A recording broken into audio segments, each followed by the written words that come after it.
दिल्ली, नोएडा, गुड़गांव, अजी छोड़िए जनाब, पॉल्यूशन के मामले में अब एक नई रिसर्च सामने आई है, जिसके बाद पॉल्यूशन के मामले में ऐसे शहरों का नाम सामने आया जिन्हें सुनकर आप भी चौंक जाएंगे। जी हाँ, देश की राजधानी दिल्ली में प्रदूषण की चर्चा होती है मानो ये भारत का सबसे प्रदूषित शहर हो, लेकिन ऐसा नहीं। हाल ही में जारी think tank centre for research on energy and clear air की रिपोर्ट के मुताबिक मेघालय का बर्निहाट देश का सबसे प्रदूषित शहर बन गया है, जबकि एनसीआर का एक शहर इस लिस्ट में तीसरे नंबर पर है।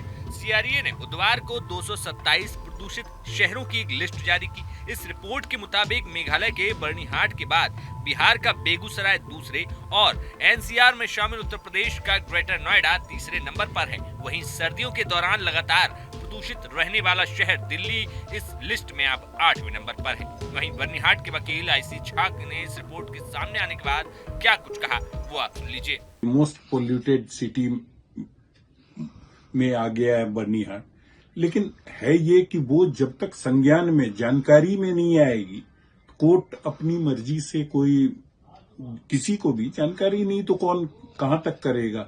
अब वो भी हुआ है वहां मोस्ट पोल्यूटेड सिटी, तो इसमें जरूरी है कि एक प्रॉपर कमेटी रहे, कमेटी जांच करे कि क्या क्या कारण है वहां पोल्यूशन का, क्या क्या कारण है, और वहां ग्रीनरी फिर से बढ़ाने का, जो कि बहुत सारा पेड़ कटाई वगैरह से हुआ है और इंडस्ट्रियलाइजेशन से हो रहा है, तो उससे बचाने के लिए और भी ज्यादा पेड़ पौधे लगाए जाएं, और जो वहां जो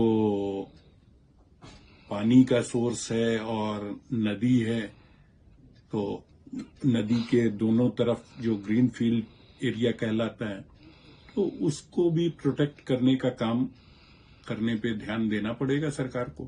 वहीं बिहार का बेगूसराय इस लिस्ट में दूसरे नंबर पर रहा, जिसका पीएम 10 स्तर 265 माइक्रोग्राम प्रति घन मीटर रहा, जबकि उत्तर प्रदेश का ग्रेटर नोएडा तीसरे नंबर पर, जिसका पीएम 10 लेवल 228 माइक्रोग्राम प्रति घन मीटर रहा। सबसे प्रदूषित 50 शहरों में बिहार के 18, हरियाणा के 8 और राजस्थान के 8 शहर शामिल हैं। रिपोर्ट में बताया गया कि शीर्ष 10 प्रदूषित शहरों में पीएम 10 की सांद्रता भारतीय NAAQS की तुलना में 3 से 5 गुना तक अधिक पाई गई और WHO की सीमा से 13 से 20 गुना तक अधिक है। बता दें कि इससे पहले अप्रैल के दूसरे सप्ताह में अंतर्राष्ट्रीय पर्वतीय विकास केंद्र की रिपोर्ट भी सामने आई थी, जिसमें नेपाल के काठमांडू को दुनिया की सबसे प्रदूषित राजधानी बताया गया था। रिपोर्ट में बताया गया था कि काठमांडू घाटी एक कटोरे के आकार की है। जब बारिश नहीं होती तो प्रदूषण के कण हवा में ही रह जाते हैं और नीचे नहीं बैठते। साथ ही हवा की गति भी कम होती है, जिसकी वजह से प्रदूषण घाटी में जमा होता चला जाता है